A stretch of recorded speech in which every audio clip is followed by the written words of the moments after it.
Hello friend, welcome to my YouTube channel. आज हम discuss करने वाले हैं कुछ इम्पोर्टेंट पॉइंट्स के ऊपर जो कि बिगिनर ट्रेडर होते हैं, उनको आइडिया नहीं रहता है कि ट्रेड कैसे करें, या ट्रेड सीख रहे हैं तो उनको समझ में नहीं आता है कि ट्रेड को कैसे प्लान करें। ठीक है, उनको आइडिया नहीं रहता है कि ट्रेड कैसे एग्जीक्यूट करें, उनको आइडिया नहीं रहता है कि अ, मेरा अगर कोई ट्रेड हम ले रहे हैं एग्जांपल में, तो इसमें मेरा लॉस कितना होना चाहिए, क्वांटिटी कैसे डिसाइड करना है, कुछ आइडिया नहीं रहता है। बस उनको पता रहता है कि इंट्राडे में स्टॉक को बाई करना है या ऑप्शन को बाई करना है, सेल करना है।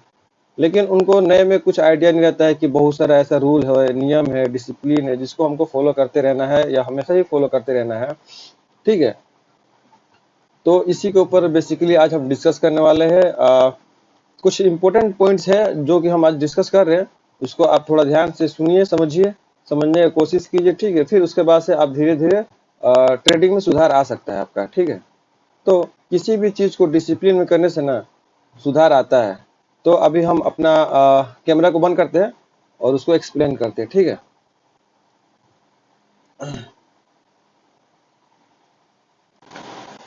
तो अभी हम अपना नोटबुक को ओपन करते हैं, उसमें हम एक्सप्लेन करते हैं एक एक पॉइंट को, क्या क्या हमको देखना है इंट्राडे ट्रेड करते समय।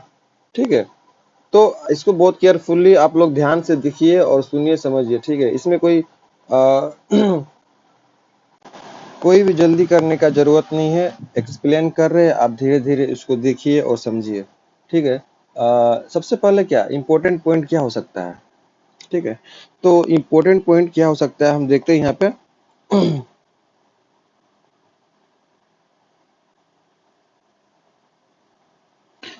कुछ इंपॉर्टेंट पॉइंट्स है जिसको बहुत ही जरूरी है फॉलो करने के लिए, खास करके हमको इंट्राडे में। एग्जांपल में भी देखते हैं, एक एक करके हम एक्सप्लेन करते हैं।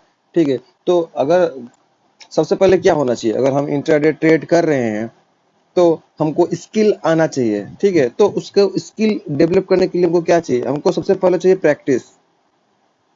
सही है, तो प्रैक्टिस करते करते हमको एक स्किल ऑटोमेटिक ही आ जाता है। अगर किसी भी चीज को हम बार बार, ठीक है, बार बार अगर हम ये कर रहे हैं, प्रैक्टिस कर रहे हैं, तो जो चीज नहीं भी होने का रहता है वो कंप्लीटली हो जाता है एक ना एक दिन। उसमें समय लगता है, लेकिन एक ना एक दिन क्या है, वो कंप्लीट अचीव होता है। तो सबसे पहले किसी भी चीज को करने के लिए प्रैक्टिस 100% चाहिए। प्रैक्टिस 100% चाहिए किसी भी चीज को, किसी भी फील्ड का, अगर कोई भी जॉब हो या किसी भी तरह का कोई मैकेनिक फील्ड का हो या इंजीनियरिंग हो या डॉक्टर हो, हर एक चीज का प्रैक्टिस होता है। तो इसमें भी हमको प्रैक्टिस करते ही रहना चाहिए। प्रैक्टिस मीन्स क्या है, इसमें प्रैक्टिस मीन्स हमको रेगुलरली ट्रेड करते रहना है। ठीक है, रेगुलरली ट्रेड करते रहना है, जो भी प्रॉफिट लॉस हो उसके हिसाब से, डिसिप्लिन के हिसाब से। ठीक है, छोटे छोटे लॉस करते रहना है, सीखते रहना है। धीरे धीरे एक दिन हम लोग इतना प्रैक्टिस कर लेंगे कि चार्ट को देख के बता सकते हैं कि क्या होने वाला है। तो ये चार्ट को रीड करने के लिए प्रैक्टिस जरूरी चाहिए। ठीक है, तो सबसे पहला पॉइंट रहेगा कि प्रैक्टिस प्रैक्टिस ज्यादा चाहिए शुरुआत में। ठीक है, जितना ज्यादा हो सके। हम रेगुलरली कम से कम 8 से 10 घंटा प्रैक्टिस करते थे जॉब करने के बाद। ठीक है, जॉब करने के बाद यानी जॉब करके आके भी 8 घंटा, कभी 10 घंटा, कभी 6 घंटा प्रैक्टिस करते थे, चार्ट को रीड करने का कोशिश करते थे। तो बिना प्रैक्टिस से ये सब होता नहीं है, प्रैक्टिस जरूरी है और किसी के ऊपर डिपेंड रह के भी नहीं होता है। ठीक है, शुरुआत में थोड़ा बहुत हेल्प के लिए डिपेंड है आदमी, सही है, लेकिन हमेशा के लिए डिपेंड करना सही नहीं है। तो खुद से प्रैक्टिस करना जरूरी है। ठीक है, उसका बाद मेन इंपॉर्टेंट पॉइंट्स क्या हो सकता है।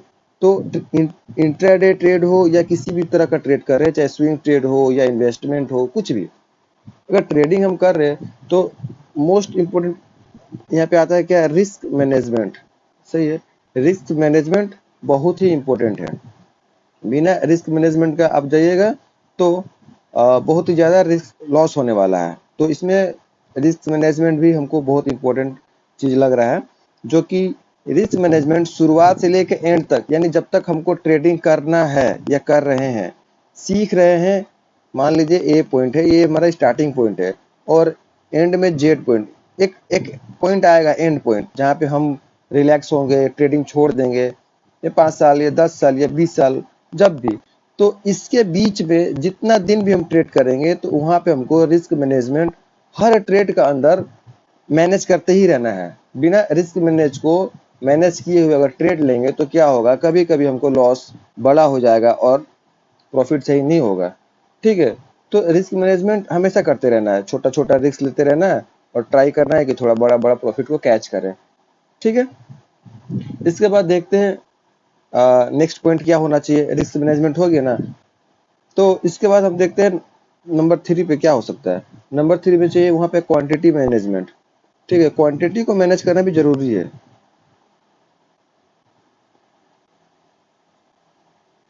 क्वांटिटी मैनेज भी करना बहुत ही जरूरी है। क्वांटिटी मीन्स कि क्या होता है कि प्राइस एवरीडे सेम मोमेंट नहीं होता है। एग्जांपल, आज ए पॉइंट से मार्केट ओपन होता है, सही है, और कल बी पॉइंट पे क्लोज होता है। सॉरी, आज मार्केट यानी डे में यहाँ से ओपन होता है और यहाँ पे क्लोज होता है बी पॉइंट पे। ठीक है, नेक्स्ट डे क्या होता है, एग्जाम्पल, फिर यहाँ ओपन होता है और ये यहाँ पे क्लोज होता है। ठीक है, ये डे 1 था, ये डे 2 था। ठीक है, ये डे 2 है। तो अब आदमी क्या एक्सेप्ट करता है, जो भी नए ट्रेडर होते हैं वो सोचते हैं कि ये नेक्स्ट डे भी रोज ऐसे ही मूव करते करते करते निकलते रहेगा ऊपर। ठीक है, मार्केट जनरली ऐसे कभी भी मूव नहीं करता है। ठीक है, मार्केट हमेशा एक उसका चलने का एक तरीका है मार्केट का। ठीक है, वो क्या करेगा, यहाँ से अगर स्टार्ट होता है एक ए पॉइंट से मार्केट चलने का, तो ये थोड़ा ऊपर जाएगा, फिर यहाँ पे होल्ड करेगा, फिर ऊपर जाएगा, फिर थोड़ा रिटेस्ट करेगा, फिर ऊपर जाएगा, फिर थोड़ा होल्ड करेगा या फिर रिटेस्ट करेगा, फिर ऊपर जाएगा। मार्केट ऐसे फ्लो में धीरे धीरे धीरे धीरे अप साइड का तरफ या डाउन साइड का तरफ जाएगा, तो फिर सेम इसका ऑपोजिट सेम डायरेक्शन में नीचे भी उतरेगा। लेकिन शुरुआत के टाइम में जो नए बिगिनर ट्रेडर होते हैं उनको समझ में नहीं आता है कि वो सोचते रहते हैं कि रोज मार्केट हमको ऊपर भागते ही रहे, ऐसे नहीं जाता है मार्केट। ठीक है, मार्केट होल्ड करेगा, रिटेस्ट करेगा, फिर धीरे धीरे वो ऊपर की तरफ बढ़ते रहता है। तो इस टाइम पे क्या होता है कि हमको पता रहना चाहिए कि मार्केट अगर मान लिया आज यहाँ से मार्केट स्टार्ट हुआ और जाके यहाँ से स्टार्ट हुआ, डे क्लोज कर दिया यहाँ पे, अगर नेक्स्ट डे मार्केट इसी के अंदर ट्रेड कर रहा है तो यहाँ पे क्या होगा, इसी रेंज के अंदर अगर ट्रेड करता है नेक्स्ट डे, तो वहां पे क्वांटिटी मैनेज करना बहुत ही जरूरी है। क्वांटिटी मैनेज मीन्स अगर रेंज के अंदर में अगर कहीं प्राइस फंसा रहता है, चार्ट पे भी दिखाएंगे हम, तो वहां पे क्या होता है कि कम क्वांटिटी में ट्रेड करना चाहिए, एकदम कम। यहाँ पे क्वांटिटी में कम क्वांटिटी में ट्रेड करना जरूरी है। ठीक है, और रेंज से बाहर जब प्राइस निकले वहां पे थोड़ा क्वांटिटी ज्यादा रखना चाहिए, क्योंकि जब मार्केट एक रेंज में फंसा रहता है ना, तो कोई बड़ा मोमेंटम आने का संभावना नहीं रहता है जब तक रेंज से बाहर नहीं निकलता है। ठीक है, या कोई साइडवेज में चला जाता है। एग्जांपल में अभी चार्ट पे दिखा रहे हैं, चार्ट पे तो देख रहे हैं, जैसे कि यहाँ पे हमको दिख रहा है चार्ट के ऊपर। ठीक है, मार्केट यहाँ पे एक छोटा सा रेंज बना के फंसा हुआ है, ये दिख रहा है। मार्केट यहाँ से स्लो एंड स्टडी धीरे धीरे धीरे मूव किया, फिर यहाँ पे एक साइडवेज फेस आया जो कि यहाँ फंसा रहा है। ठीक है, उसके बाद इस पॉइंट पे एंट्री होना चाहिए जब इसका ब्रेकआउट हो, ना कि इसके अंदर। यहाँ पे क्वांटिटी एकदम ही नहीं, ये तो साइडवेज है लेकिन ये छोटा रेंज है। लेकिन अगर बड़ा रेंज मिलता है तो वहां पे हम देख सकते हैं, अगर बड़ा रेंज मिलता है तो वहां पे हम देख सकते हैं कि मार्केट कैसा ट्रेड कर रहा है, उसके अंदर हम लोग एंट्री बना सकते हैं। एग्जांपल में कुछ दिन पहले से हम देख रहे थे कि मार्केट बहुत दिन से एक छोटा सा रेंज में फंसा हुआ था, जो कि 1600 राउंड लेवल था यहाँ पे। ठीक है, और एक नीचे का राउंड यहाँ पे कितना 60। ठीक है, ये एक रेंज है जो कि मार्केट इसके अंदर बहुत दिन से था। तो ऐसा बड़ा रेंज मिल रहा है, रेंज के अंदर में अगर बड़ा रेंज है तो रेंज के अंदर में अगर हम ट्रेड लेंगे तो थोड़ा क्वांटिटी कम रखेंगे। जब रेंज से बाहर निकलता है, एग्जांपल यहाँ पे देखते हैं, जैसे कि ये रेंज है, ये रेंज के अंदर अगर ट्रेड कर रहा है तो थोड़ा छोटा छोटा क्वांटिटी से ट्रेड लेंगे अगर कुछ अच्छा दिखता है तब। लेकिन ये एक रेंज को बाहर निकालता है, फिर इस पॉइंट पे क्या होता है कि क्वांटिटी हमको ज्यादा रखना चाहिए। तो शुरुआत के टाइम में आदमी को ये आइडिया नहीं रहता है कि थोड़ा क्वांटिटी को कैसे मैनेज करे। हर जगह सेम क्वांटिटी से ट्रेड लेने से क्या होता है कि जब लॉस होगा तो सेम लॉस होगा। एग्जांपल, जब रेंज में फंसा हुआ है और रोज हजार हजार रुपए का लॉस हो रहा है, ठीक है, तो यहाँ पे 4-5 तो ऐसे लग गया तो 4-5 हजार का लॉस हो जाएगा। अगर बाहर निकला तो हजार का, अगर मान लिया कि यहाँ पे रिस्क लिया आदमी, यहाँ 1000-2000 कमाया, तो फिर भी क्या होगा कि ऑलरेडी ज्यादा यहाँ पे लॉस हो चुका है 3-4 हजार रुपए का। ठीक है, तो इस कंडीशन में क्या होना चाहिए कि इसके अंदर 200 का रिस्क लेके काम करते रहे, जब बाहर निकले वहां पे 1000 का रिस्क ले। ठीक है, तो अब चलते हैं नेक्स्ट पॉइंट के ऊपर, देखते हैं नेक्स्ट पॉइंट क्या होता है। ठीक है, ये सब होने के बाद हमको मेन उसके बाद क्या होना चाहिए, क्वांटिटी मैनेज अगर करने हमको आता है फिर भी, तो उसके बाद मेरे हिसाब से एक चार्ट रीडिंग भी है, जो कि शुरुआत के टाइम में हमको भी पता नहीं था कि हाँ चार्ट को देख के ट्रेड किया जाता है। ठीक है, तो चार्ट रीडिंग भी बहुत इंपॉर्टेंट है। चार्ट रीडिंग भी बहुत इंपॉर्टेंट है। चार्ट रीडिंग मीन्स क्या, कि ये जो हम मेरा चार्ट दिख रहा है आपको, ये जो चार्ट दिख रहा है क्लीन, इसी को बोलते हैं चार्ट, और इसको रीड करना बहुत जरूरी है। इसको रीड करना बहुत जरूरी है, बिना इस चार्ट को रीड किए हुए ट्रेड नहीं हो सकता है, कभी जिंदगी में नहीं हो सकता है। ठीक है, तो ये सब पॉइंट याद रखना, चार्ट रीड करना 100% आना चाहिए कम से कम। ठीक है, तो चार्ट रीड से हमको पता चलता है कि प्राइस क्या कर रहा है, साइडवेज गया हुआ है, कि अप ट्रेंड में है या साइड या डाउन ट्रेंड में है। तो चार्ट रीड करने से ही पता चलेगा कि क्या ट्रेंड हो रहा है, अगर ट्रेंड चेंज हो रहा है तो कैसे ट्रेंड चेंज हो रहा है। तो चार्ट रीड जिसको आता है वही समझ पाता है कि हाँ अभी ट्रेंड चेंज हो गया, या ट्रेंड साइडवेज चला गया, या कोई अप ट्रेंड है या कोई डाउन ट्रेंड है। तो चार्ट रीड भी अच्छा से आना चाहिए। ठीक है, उसके बाद से देखते हैं नेक्स्ट पॉइंट क्या होना चाहिए। तो नेक्स्ट पॉइंट यहाँ पे हम देखते हैं कि फियर और ग्रीड और माइंडसेट, ये चीज भी बहुत इंपॉर्टेंट है। फियर 5 नंबर में क्या होगा, फियर, फियर मतलब डर, इंसान को डर लगने लगता है। ग्रीड, ग्रीड और mindset, greed mindset, fear greed mindset, ये क्या ये मेरा ट्रेडिंग में क्या काम आने वाला है, चलिए देखते हैं चार्ट के ऊपर। एग्जाम्पल, कि अगर साइडवेज में मार्केट है, हम बड़ा क्वांटिटी ले लिए, ठीक है, तो क्या होगा जब हमको एक दो बार साइडवेज मार्केट में बड़ा क्वांटिटी में जब लॉस हो जाएगा ना, फिर जब मार्केट वहां से बाहर निकलेगा तो हम अच्छा क्वांटिटी में ट्रेड ही नहीं ले पाएंगे, या उस टाइम तक पैसा ही खत्म हो जाता है आदमी का। एग्जाम्पल में यहाँ पे अगर कोई भी, जैसे कि यहाँ पे साइडवेज दिख रहा है, ठीक है, तो ऐसे ऐसे प्लेस में अगर हम लोग ट्रेड लेके अगर कोई बड़ा क्वांटिटी में लॉस कर लेते हैं, तो इंसान को क्या डर लगने लगता है। जब मार्केट अच्छा ब्रेकआउट दे के भी बाहर निकलता है ना, फिर भी आदमी यहाँ पे डरेगा। एग्जांपल में यहाँ पे दिख रहा है कि कितना बेहतरीन यहाँ पे ब्रेकआउट हुआ और मार्केट वन साइडेड मूव किया है, तो यहाँ पे वो ट्रेड ही नहीं ले पाएगा, कि आगे ऑलरेडी जोन के अंदर लॉस कर चुका रहता है ज्यादा, इसलिए आदमी को डर लगने लगता है। और लालच कब लगता है आदमी को, क्या होगा कि थोड़ा जब प्रॉफिट दिखता है तो सोचता है कि ये और बढ़ जाए और बढ़ जाए और बढ़ जाए। ठीक है, उसको इसीलिए बोल रहे हैं कि चार्ट रीड जरूरी है। अगर मार्केट मोमेंटम कर रहा है ना, तो चार्ट रीड करने आना जरूरी है, कैंडल पढ़ना जरूरी है। कैंडल से पता चल जाएगा, या कोई लेवल सपोर्ट रेजिस्टेंस से पता चल जाता है कि हाँ यहाँ पे कोई सपोर्ट है, या इस जगह पे कोई रेजिस्टेंस है, यहाँ पे क्यों होल्ड कर रहा है, क्यों रुक रहा है प्राइस। तो ये सब नहीं पता रहेगा तो आदमी को लालच में क्या होगा, सोचेगा और ऊपर जाए, और एंड में क्या होगा, वो नीचे आ जाएगा। तो जो भी प्रॉफिट मिला रहता है वो नहीं ले पाता है। ठीक है, इसीलिए डर लालच इसको दूर रखना है ट्रेडिंग से। ठीक है, इमोशन को ऐड नहीं करना है। तो और माइंडसेट कैसा रहना चाहिए, माइंडसेट हमेशा स्ट्रांग रहना चाहिए। एग्जांपल, माइंडसेट कैसा रहना चाहिए हम दिखा रहे हैं। हम पिछले 2 हफ्ता से इस जोन के अंदर ट्रेड कर रहे थे, तो ये पहले से मेरा माइंड में था कि इसके अंदर जितना दिन भी रहेगा, या ट्रेड जिस दिन मिलेगा, अगर अच्छा एग्जांपल में यहाँ पे एक अच्छा ट्रेड मिला, इसका ब्रेकडाउन पे एक छोटा सा क्वांटिटी हम ट्रेड कर लिया, ठीक है, इस दिन को ट्रेड नहीं मिला, एग्जांपल बता रहे हैं हम, या इस दिन ट्रेड नहीं मिला, अगर यहाँ पे ट्रेड मिला तो छोटा क्वांटिटी ले लिया। लेकिन जब हमको आगे से ये माइंड में चल रहा है कि रेंज के अंदर में क्या करेंगे, छोटा छोटा क्वांटिटी काम करेंगे, ठीक है, लेकिन जिस दिन इस रेंज का ब्रेकडाउन या इसका ब्रेकआउट होगा, उस टाइम पे हमें बड़ा क्वांटिटी काम करना है। ये हमेशा माइंड में जब सेट रहना चाहिए। ठीक है, तो माइंडसेट भी बहुत जरूरी है हर एक जगह पे। ठीक है, उसका बाद से सबसे ज्यादा इंपॉर्टेंट वो क्या है कि ट्रेड डायरी को मेंटेन करना। सही है, ट्रेड डायरी, जो भी हम ट्रेड करेंगे ना, ट्रेड डायरी को मेंटेन करना है।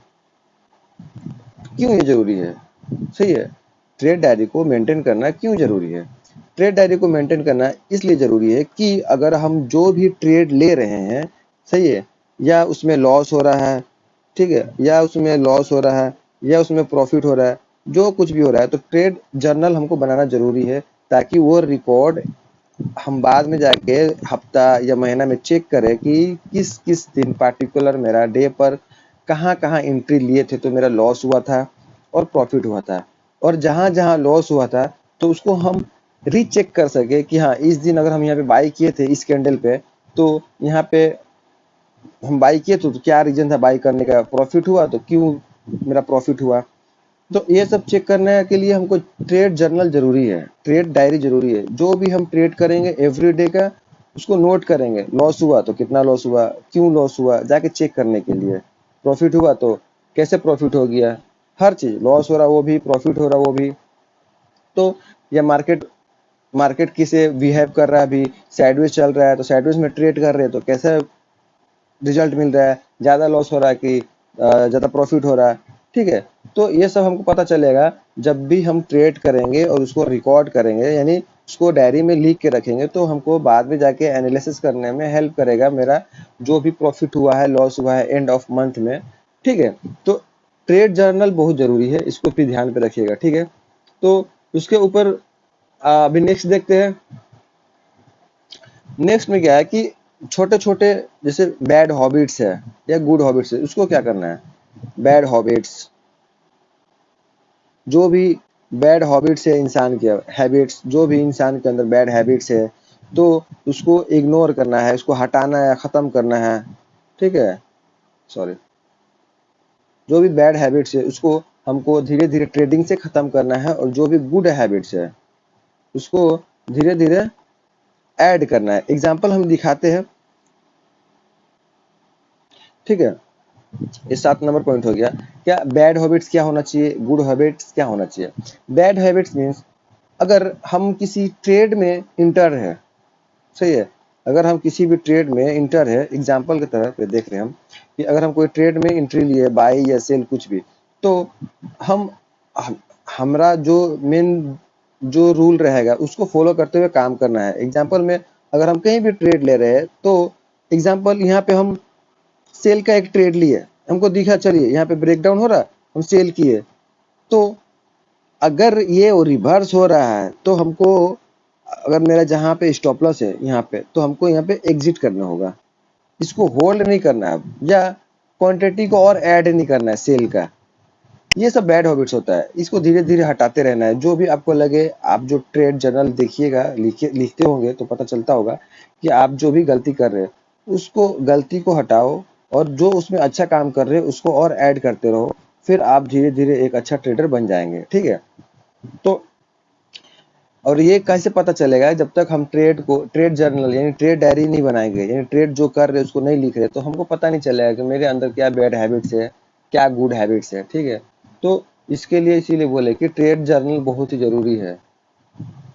और एक छोटा सा पॉइंट है लेकिन बहुत इंपॉर्टेंट पॉइंट है, जो क्या है कि पीएनएल। आदमी क्या करते हैं ट्रेड लेने के बाद, 8 नंबर प्रॉफिट एंड लॉस, ठीक है, पीएनएल देखते रहते हैं। एंट्री ले लेंगे, एंट्री लेने के बाद हर 5 मिनट का एक कैंडल बनेगा रेड या ग्रीन, वो जाके चेक करेंगे अपना पीएनएल कि कितना लॉस हो गया, कितना प्रॉफिट हो गया। तो पीएनएल इंसान का ना माइंड के ऊपर, साइकोलॉजी के ऊपर ना बहुत हावी पड़ने लगता है।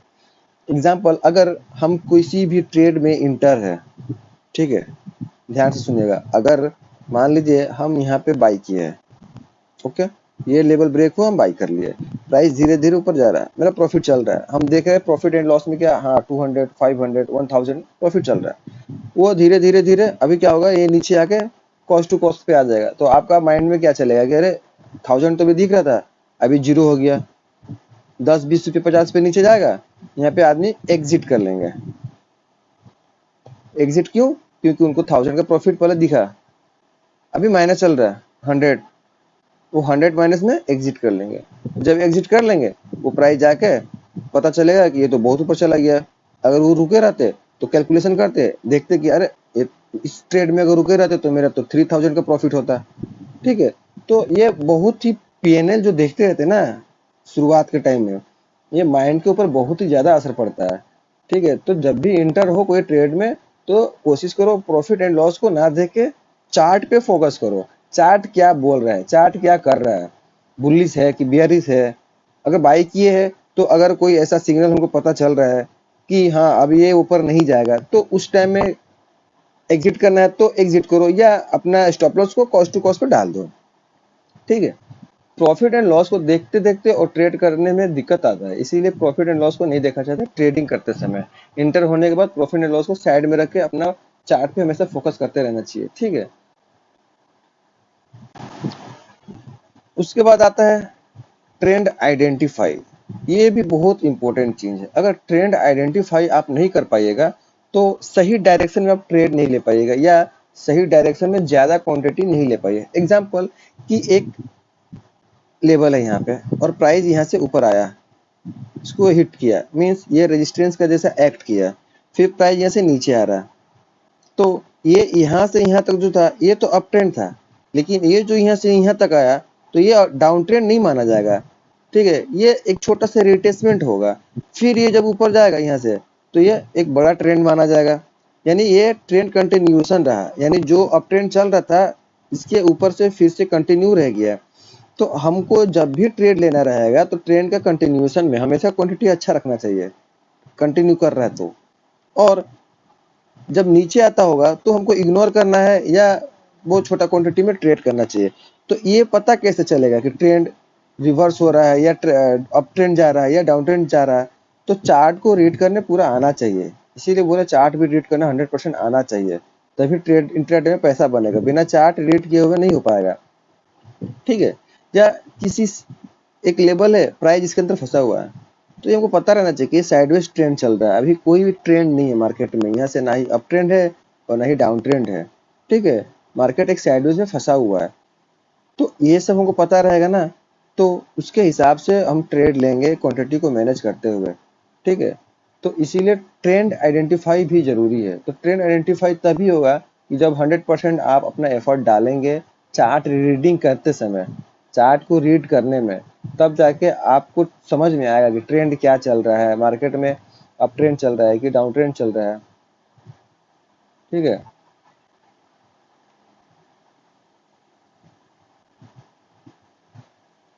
एंड अभी देखते हैं सबसे लास्ट टॉपिक। ठीक है, लास्ट टॉपिक और सबसे इंपॉर्टेंट टॉपिक जो बिगनर ट्रेडर कभी करते ही नहीं, गलती से भी नहीं करते हैं। ठीक है, तो क्या हो सकता है? सबसे इंपॉर्टेंट ट्रेड पॉइंट ये यहाँ पे ये बनता है कि trade your plan, trade your plan and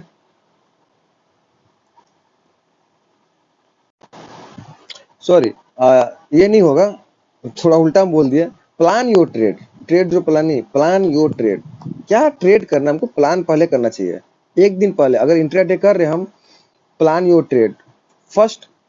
आज मार्केट यहाँ से यहाँ मान लिए नीचे आया, ठीक है, तो कल कहाँ जाएगा, तो उसका लिए एक दिन पहले हमको प्लान करने पड़ेगा ट्रेड को, कि कल मार्केट यहाँ ओपन होगा या कहाँ ओपन होगा, तो कैसा हम बिहेवियर कर सकते हैं। ठीक है, एग्जांपल में मान लिया हम मार्केट यहाँ से ओपन हुआ और ये आके नीचे क्लोज कर दिया, तो ये एक बेयरिश कैंडल बना है बहुत बड़ा, लेकिन अगला दिन यहाँ गैप अप खुल गया, तो यहाँ पे सेंटीमेंट पूरा चेंज हो जाएगा। तो ये सब पहले से प्लान करना चाहिए कि कल मार्केट गैप अप खुलेगा तो कैसा ट्रेड हमको प्लान करना चाहिए, या सेम सेम प्लेस पे खुलता है इसके आसपास में, तो हमको ट्रेड कैसा प्लान करना चाहिए, या गैप डाउन खुल जाता है यहाँ पे तो कैसा प्लान करना चाहिए। तो ट्रेड करने से पहले ट्रेड आगे से प्लान रहना चाहिए कि हाँ अगर मार्केट ऐसा बिहेव करेगा तो हमको ऐसा ट्रेड करना है। ठीक है, और जो प्लान रहेगा उसको ट्रेड करने में बेहतर होगा। प्लान किया हुआ ट्रेड, आगे से जो प्लान रहता है ना ट्रेड, वो अच्छा चलता है। लेकिन नए आदमी क्या करेंगे, सुबह उठेंगे 9:15 में जाएंगे, देखेंगे मार्केट चलने लगा, मूव करने लगा, ग्रीन कैंडल बना तो बाई करना शुरू कर देंगे, रेड कैंडल बना तो सेल करना शुरू कर देंगे। ठीक है, ऐसे नहीं होगा, पहले प्लान करना होगा, ट्रेड को प्लान करना होगा, वो भी एक दिन पहले। हमको कल क्या ट्रेड करना है माइंड में आज हो जाना चाहिए कि कल क्या ट्रेड होगा, फिर ही ट्रेड करना चाहिए। तो ये बहुत इंपॉर्टेंट है। इसको हमेशा याद रखना, कभी भी हमेशा प्लान करके ही ट्रेड करना चाहिए, बिना प्लानिंग के कोई काम भी नहीं होता है। ठीक है, तो आपको ये वीडियो अच्छा लगा तो प्लीज इस वीडियो को लाइक सब्सक्राइब शेयर कीजिए अपने फ्रेंड एंड फैमिली के साथ। तो नीचे में डिस्क्रिप्शन में एक धन का हम लिंक डाल देंगे, आपको ट्रेडिंग करना है तो उसमें डीमेट अकाउंट खोल सकते हैं, और कुछ इंपॉर्टेंट वीडियो का लिंक डाल देंगे जो कि आपको हेल्प करेगा इंट्राडे ट्रेड करने में। ठीक है, तो अभी के लिए इतना ही। थैंक यू फ्रेंड्स, मिलते हैं नेक्स्ट वीडियो में। Bye bye.